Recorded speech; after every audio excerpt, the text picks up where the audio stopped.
نبی الاسلام کی تعلیمات کی طرف نہیں لوٹتے تو نہ یہ فرقہ واریت کی لعنت سے ہم چھٹکارا حاصل کر سکتے ہیں، اور نہ یہ جو دنیا کی ذلت ہمارا مقدر ہوئی بھی ہے اس سے ہمارا چھٹکارا ہو سکتا ہے۔ دیکھیں بنی اسرائیل میں اللہ تعالیٰ نے ہزاروں انبیاء بھیجے، 3 کتابیں بھیجی، تورات، زبور، انجیل، اس کے علاوہ کتنے صحائف ہیں، لیکن اللہ تعالیٰ نے ان کے اوپر جب ذلت مسلط کی ہے تو وہ آپ دیکھیں وہ ذلت ان کے حصے میں آئی نبی الاسلام کا انکار کرنے کے سبب۔ اللہ تعالیٰ نے کوئی نہیں دیکھا کہ یہ لاڈلی امت ہے، اللہ تعالیٰ نے معزول کر کے بنو اسماعیل کو ان کی جگہ کھڑا کر دیا، اور جب بنو اسماعیل نے غداری کی ہے تو آپ دیکھ لیں آج عربیوں کے پاس مال بھی ہے، سب کچھ ہے، 41 ملکوں کا اتحاد بھی انہوں نے بنایا ہوا ہے، لیکن حالت یہ ہے کہ ایک اتنے سے ملک اسرائیل کا مقابلہ نہیں کر سکتے۔ سر وہ کہتے ہیں کس کس کا ذکر کیجئے، کس کس کو روئیے، دن رات لوٹ مار ہے مذہب کے نام پر۔ سر یہ سوال میں اس لیے کر رہا ہوں کیونکہ میں نے اپنی آنکھوں سے یہ منظر دیکھا ہے کہ میں آئی واز ان ولیج، تو وہاں پہ ایک شخص ہے، اس کا یہ ہاتھ کٹا ہوا تھا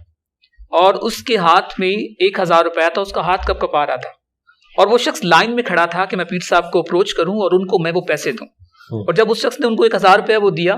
تو اس کو پراپر اس کے ساتھ ہینڈ شیک بھی نہیں کیا گیا اور اس کو واپس بھیج دیا گیا۔ تو میں نے ان سے بھی یہ سوال کیا، سر کیا اسلام پرمیشن دیتا ہے کہ آپ اپنی تجوریاں اس طرح سے بھر لیں، لوگوں کو جھوٹے خواب دکھائیں کہ ہم تمہاری جس طرح کی صورتحال ہوتی ہے، اب وہ امیجن کریں کہ جس شخص کا ہاتھ نہیں ہے،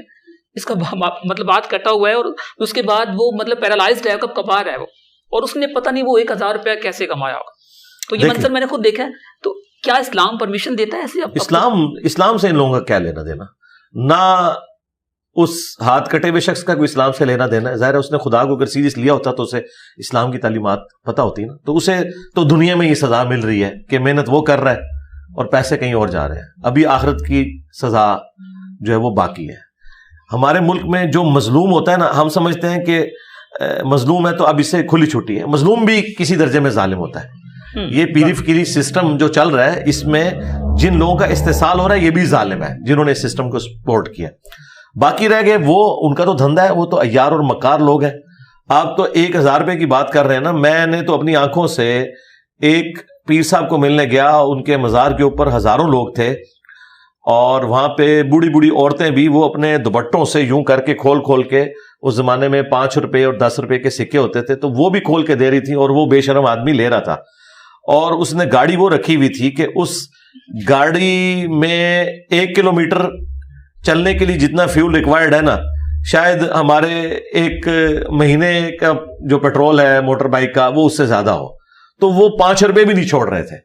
تو یہ استحصال ہو رہا ہے دین کے نام کے اوپر۔ دین چونکہ ایک ایسا جذبہ ہے جس کے لیے لوگ اپنی جان بھی دینے کے لیے تیار ہو جاتے ہیں، تو یہ صرف مسلمانوں میں استحصال نہیں ہے، کرسچنز کے اندر آپ دیکھیں جو استحصال ہوا ہے، آپ کہیں گے کہ مسلمان تو شاہی کوئی نہیں ان کے مقابلے میں۔ یعنی آج سے آلموسٹ 500 سال پہلے جو چرچ تھا، ویٹیکن سٹی تو بعد میں بنایا نا انہوں نے، جو رومن چرچ تھا، اس کی حالت یہ تھی کہ یہ لوگ جنت کے سرٹیفکیٹ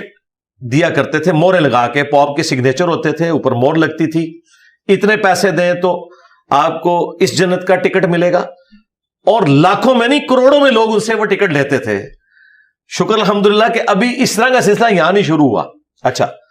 اور پھر اس میں یہ بھی ہوتا تھا کہ اگر آپ کے جو پرانے مرے ہوئے لوگ ہیں ان کو بخشوانا چاہتے ہیں تو اس کا ریٹ زیادہ ہے، پھر وہ ریٹ زیادہ دیتے تھے۔ پھر ان میں اللہ تعالیٰ نے ایک بندہ پیدا کیا جو اسی سسٹم کی آؤٹ پٹ تھا اور اسی ایک لائن کا بندہ تھا، تو اس نے جب چرچ کو یہ دیکھا، مارٹن نام تھا اس کا، تو اس نے پھر آ کے تو تورات سے انجیل سے وہ ساری ورسز نکالی جس میں بتایا گیا کہ انبیاء کرام کا تو یہ منصب نہیں ہے کہ دین کو بیچنا ہے، اور پھر اس نے ان کے خلاف ایک کمپین کھڑی کی۔ شروع میں اسے بڑی تکلیفیں اٹھانی پڑی، لیکن الٹیمیٹلی وہ کامیاب ہوا،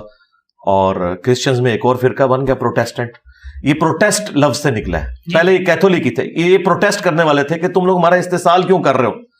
تو آج آپ دیکھ لیں پروٹیسٹنٹ کی تعداد جو ہے وہ آلموسٹ 1.25 ارب کے قریب تو ہو چکی ہے۔ تو ایک بندے کی محنت کی وجہ سے اس نے اس استحصال کے خلاف اعلان جنگ کیا، اور پوپ کو اس نے جو ہے وہ اس سے ٹکر لی۔ اس زمانے میں پوپ جو ہے، یہ آپ سمجھ لیں جتنی آپ کی یورپین طاقتیں تھیں نا، یہ پوپ کے انڈر آتی تھی، اور پوپ کی مرضی سے بھی یہ ساری صلیبی جنگیں اور یہ سارا کچھ اسی کی مرضی سے ہوتا تھا۔ اس کے باوجود اس بندے نے ہمت دکھائی، تو کسی کو تو ہمت دکھانی ہے. تو وہ پھر ایک